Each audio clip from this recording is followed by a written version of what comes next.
Most people believe that the ego is their enemy, that it needs to be eliminated, silenced, destroyed. This narrative has gained strength in pop culture, on social media, in self-help speeches that demonize the ego as the root of all suffering. But what if this view is fundamentally misguided? What if the real problem is not the ego itself, but a corrupted version of it shaped by rejection, shame, and the desperate need to be accepted in a world that values appearance more than authenticity? Carl Gustav Jung, one of the greatest names in depth psychology, was emphatic in stating, "The ego is necessary. It is the conscious structure of our identity. It is what allows us to say, 'I am,' and build a narrative of who we are in the world. Without the ego, there is no consciousness." The problem arises when this ego ceases to fulfill its original function, being an ambassador of the self, and transforms into a tyrant that rules the personality with an iron fist, obsessed with control, image, and external validation. In this state, the individual does not live. They play a role. They perform a character to please others, to fit in, to protect themselves. And this constant performance has a devastating cost: chronic emotional fatigue, a sense of emptiness, identity crisis, self-sabotage, and a deep disconnection from one's own essence. Jung called this phenomenon ego inflation, a state in which consciousness identifies in a pathological way with the mask it has created, losing contact with the more authentic parts of being. Worse still, this inflated ego does not operate alone. It acts through complexes, unconscious psychic structures laden with emotions that hijack the personality in specific situations. This is why an apparently mature person can act like a resentful child in the face of criticism, or a confident professional can become a tyrant when their authority is questioned. It is the ego complexes taking control, distorting perceptions, manipulating reactions, and sabotaging relationships and opportunities. What Jung proposed then was not the destruction of the ego, but its transformation. He believed that the ego needed to be reconnected to the self, the organizing center of the psyche, the deep source of authenticity and inner wholeness. This reconnection is not a quick or superficial process. It is a psychic journey, a course of self-observation, confrontation, and reintegration. And only when the ego returns to occupy its rightful place as a servant, not a sovereign, does the individual begin to experience what Jung called authentic authority, a silent inner power that does not need to prove itself to exist. This video is a deep dive into this process, a study of Jung's work on the ego, drawn from his densest and most transformative analysis, such as the relations between the ego and the unconscious and ion, researches into the phenomenology of the self. Throughout this course, you will understand why your ego acts as it does, how it was shaped to survive rather than to live, and how you can reclaim the central role of your consciousness without falling into the traps of narcissism or false humility. The confusion between a healthy ego and an inflated ego is one of the greatest psychological tragedies of the modern era. In a world where self-esteem is often confused with vanity and authenticity is mistaken for self-promotion, the line between a balanced conscious identity and an inflated ego becomes almost invisible. Carl Jung was one of the first to realize that the ego, although often treated as a villain, is actually an essential but fragile psychic structure. And when this structure is shaped by fear, rejection, and the compulsive need for approval, it transforms into an armor that suffocates the soul. A healthy ego is, above all, functional. It serves as a center for organizing consciousness, allowing the individual to navigate the world, make decisions, set boundaries, and maintain a coherent sense of identity. Jung did not propose that the ego be eliminated, but that it be educated. A healthy ego does not need to shout to be heard, does not need to inflate itself for protection, nor cling to labels to exist. It knows it is not the whole, but a part, and therefore is capable of dialoguing with the other dimensions of the psyche, especially with the self. In contrast, the inflated ego is a caricature of itself. It arises as a response to pain and trauma, a defensive construction created to endure an environment that did not embrace the true essence of the individual. It is the ego that learns early on that showing who one truly is means being punished, rejected, humiliated, or abandoned. So it adapts. It creates characters. It assumes roles. It develops social masks that protect it, but which over time imprison it. And the more these masks are applauded by society, the harder it becomes to abandon them. The inflated ego becomes addicted to validation. It becomes dependent on the external gaze to exist. Its existence revolves around maintaining an idealized image, successful, admired, intelligent, spiritual, irreproachable. But behind the image lies insecurity, fear of exposure, and a growing disconnection from the inner world. Jung described this state as a form of possession. The ego takes the place of the self and tries to control everything. It does not trust anything that cannot be managed by reason, status, or manipulation. This is the fatal error of superficial psychology, to believe that the problem lies in the size of the ego, when in fact the problem lies in the blind identification with it. A person with an inflated ego is not necessarily confident. Often, they are in constant vigilance, fearing any situation that threatens their self-image. And any criticism, any rejection, any failure, no matter how small, is felt as an existential collapse. Because the inflated ego does not allow for failures, it does not tolerate imperfections, it needs to be perfect, or it crumbles. On the other hand, the healthy ego tolerates ambiguity. It can recognize limitations without feeling destroyed. It can laugh at itself. It can change its mind. It can admit it is wrong because its identity is not glued to an ideal, but connected to something deeper and more stable, the self. This distinction between a healthy ego and an inflated ego is more than theoretical. It is vital for any real process of self-knowledge. Because while the inflated ego lives to maintain an illusory narrative, the healthy ego is capable of making space for the truth, even if it hurts, even if it costs status, even if it forces one to abandon everything they once believed they were. But what happens when this inflated ego begins to dominate the personality completely? When it starts to control your reactions, your relationships, your most intimate decisions? That is where we enter an even more dangerous territory, that of egoic possession. And that is exactly what we will discuss in the next part. If this content is making sense to you, click the subscribe button and subscribe to the channel.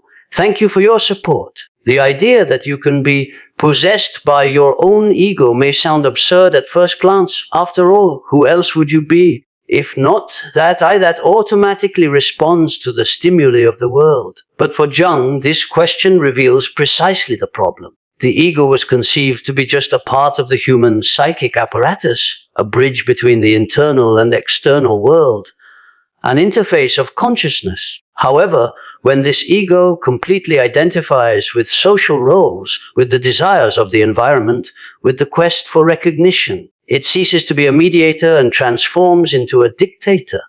In this state, you no longer have an ego. The ego has you. This is what Jung called ego possession, a condition in which consciousness is so absorbed in the image it has constructed for itself that it can no longer distinguish where the performance ends and where being begins. The person is no longer living. They are maintaining a facade, and the more successful they are at this, the harder it will be to perceive their own imprisonment, because on the outside, everything seems to be functioning.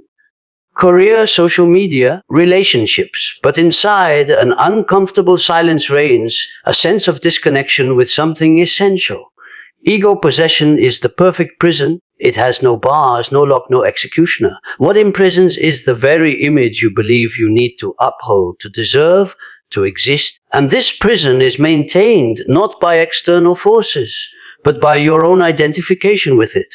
You have become what you learned you needed to be loved, accepted, valued. The problem is that in becoming this image, you had to abandon whole parts of yourself, your vulnerability, your authentic desires, your spontaneous creativity, your imperfect humanity. The possessed ego feeds on constant vigilance. It needs you to always be aware of how you are perceived, of the narrative you are conveying. This consumes a colossal amount of psychic energy, And the result is chronic fatigue, physical, emotional, and existential. Not the kind of fatigue that can be resolved with a night's sleep, but that which arises from the disconnection with the vital center of your psyche. As Jung wrote in the relations between the ego and the unconscious, the inflation of the ego is always accompanied by a loss of contact with the unconscious. The ego expands as if it were the whole, and with that, it breaks its connection with the self. This rupture is the true danger because the ego, when cut off from the self, loses its internal compass. It begins to operate on autopilot, reacting compulsively to any threat to its image. Criticism becomes personal attacks, failures become tragedies, divergent opinions become affronts. The possessed ego is always at war, an invisible war to protect an ideal self that was never real. And the most ironic thing is that this ego that fights so hard to keep the image under control is precisely what makes us more fragile. Because the more you identify with a fixed role, the intelligent one, the successful one, the spiritual one, the strong one, the more vulnerable you become to anything that challenges that narrative. And any small crack is experienced as an existential threat. It is not the self that is being attacked. It is the mask. But since you have forgotten that you are wearing one, the pain is real. To escape this state of possession, it is not enough to want to be authentic. It is necessary first to understand how this possession is structured, how it manifests in daily life. And this is where one of Jung's most sophisticated contributions comes in, the theory of ego complexes. They take control when you least expect it, when you feel criticized, rejected, exposed, or out of control. They form entire sub-personalities within you, sabotaging your freedom to act with awareness. In the next part, we will dive into this dark and fascinating territory, the ego complexes, because understanding how they operate is the first step to regaining control of your psyche. Have you ever found yourself reacting excessively to a trivial criticism as if your entire identity were being called into question? Or perhaps you've noticed that in certain situations you simply disappear, and a more insecure, aggressive, or submissive version of yourself takes control of your behavior. In those moments, you might even think, I don't know what came over me. The truth is that what came over you has a name, and Jung referred to it as ego complexes. Complexes are autonomous sub-personalities formed by unintegrated emotional experiences. They are pieces of your psyche that, although unconscious, possess energy, purpose, and even a kind of identity of their own. They are not just personality traits. They are psychological entities that live within you and take control when certain triggers are activated. And when that happens, you literally cease to be who you are and become a character created by pain, shame, fear, or the need to protect yourself. Carl Jung was a pioneer in stating that we do not have complexes, complexes have us. This seemingly perplexing statement reveals a profound truth. You can go your entire life believing you are a stable and rational person, when in fact you are being manipulated by dissociated fragments of your own psyche. And the ego, when inflated or poorly structured, becomes the perfect ground for these complexes to operate without resistance. Imagine someone who, when criticized, reacts with disproportionate fury. That is not the healthy ego responding, it is an activated inferiority complex. An old wound, perhaps from childhood, where this person learned that being criticized meant being rejected, humiliated, excluded. The complex acts like hidden software, commanding automatic, repetitive, and intense reactions. And the worst part, the more repressed it is, the more powerful it becomes. Because the unconscious does not disappear. It merely waits for the right moment to manifest. Another common example, someone extremely competent at work, but who sabotages themselves just as they are about to be promoted. In this case, the complex may stem from unconscious beliefs of unworthiness or fear of being exposed and failing. These patterns originate from significant experiences, often traumatic, that were never understood or emotionally processed. And the ego, instead of integrating these experiences, prefers to repress them. The result, the complex strengthens in the shadows. These complexes are not mere isolated dysfunctions. They create internal systems that operate as parallel identities. You may be a kind and balanced person most of the time, but turn into someone cold, reactive, or submissive when faced with emotional threat. And this is not hypocrisy, it is psychic fragmentation. It is proof that your ego is not in control. It has been hijacked by parts of you that have been exiled and yet still cry out for expression.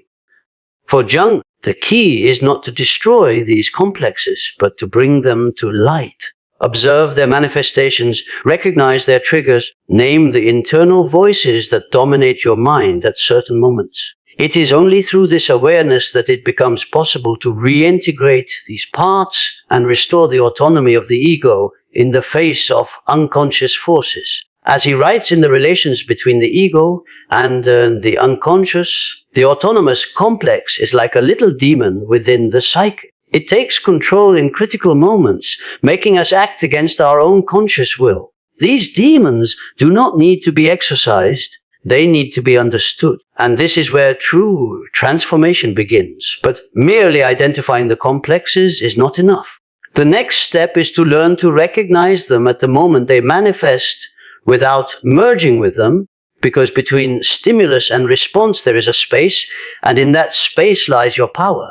In the next part, we will explore exactly this, how to stop reacting on autopilot and start observing with presence and clarity when your ego is about to be possessed again. It is the first practical step to regain control of your life. Self-sabotage is not a character flaw. It is also not laziness, lack of discipline, or low self-esteem as many still believe. In fact, self-sabotage is a sophisticated psychic strategy developed by an ego that desperately tries to maintain control, even if that control costs you your happiness, your evolution, and your true potential. To understand this, we need to return to the original function of the ego to protect the integrity of consciousness. The ego was born to ensure your survival, not to make you happy. It learned to anticipate dangers, avoid rejections, and conform to expectations. And in hostile environments, such as dysfunctional families, oppressive school systems,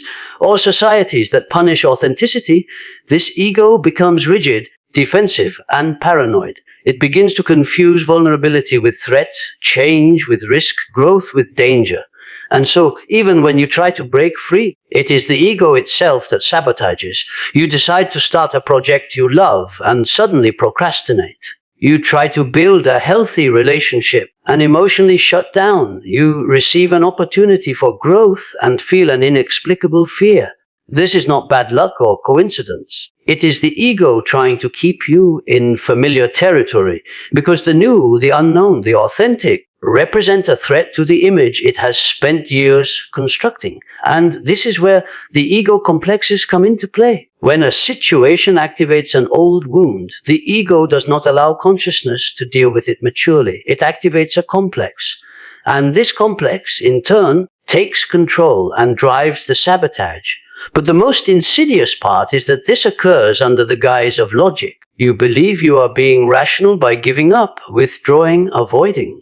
But in reality, you are merely obeying unconscious patterns of self-protection. Carl Jung described this process with almost surgical precision. For him, the ego, when disconnected from the self, can no longer distinguish what is real from what is projection. It begins to operate in a mode of symbolic survival, where maintaining self-image is more important than living truthfully. And because of this, every step toward your authenticity will automatically be seen as a threat and sabotaged before it can even solidify. See how this works. If you have spent your life trying to please others to be accepted, your ego has built itself around the image of a good, helpful, easy to deal with person. Any attempt to set boundaries, say no, or prioritize your needs will feel like a betrayal of your very identity. The result: you backtrack, give in, erase yourself, and then blame yourself for not being able to stand your ground. This is not weakness. It is the complex acting to protect the mask. Or think of someone who grew up hearing they were not good enough, even as an adult with real achievements. This inferiority complex continues to operate behind the scenes. Every time an opportunity for prominence arises, the ego goes into alarm mode. What if you fail? What if they discover you are a fraud? The answer? Self-sabotage. You procrastinate, distract yourself, get sick, all to avoid the risk of confirming that old unconscious belief. Once again, the complex wins, the self loses. And what is the cost of all this? A half-lived life, relationships that do not evolve, potentials that never come to fruition, and worse, a chronic feeling of frustration that disguises itself as fatigue, anxiety, or even cynicism. You start to believe that this is just who I am. But it is not. This is merely the you dominated by a poorly orientated ego, which confuses protection with imprisonment.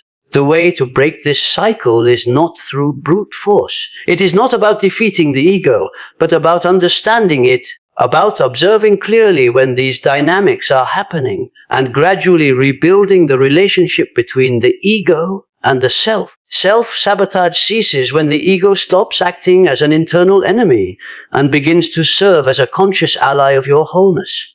But how to do this? How to develop this refined perception that allows you to recognize in the heat of the moment that you are being hijacked by unconscious patterns? And even more, how to act with freedom, even in the face of these automatic impulses. In the next part, we will delve into the 3 levels of true ego mastery, according to Jung, a process that goes far beyond superficial self-help and requires courage, presence, and maturity. If you want to stop being a hostage to your psyche and take command of your own life, that is where we begin. If what you're hearing resonates with you, you'll find real value in my ebooks. Beyond the Shadow breaks down Jung's core ideas, while Dialogues with the Unconscious gives you a 30-day path to apply them in your life. Both are linked in the pinned comment. Mastering the ego in the sense proposed by Jung does not mean destroying it, repressing its impulses, or living in a false idea of spiritual purity. Quite the opposite. Jung believed that the ego needs to be strengthened but not inflated.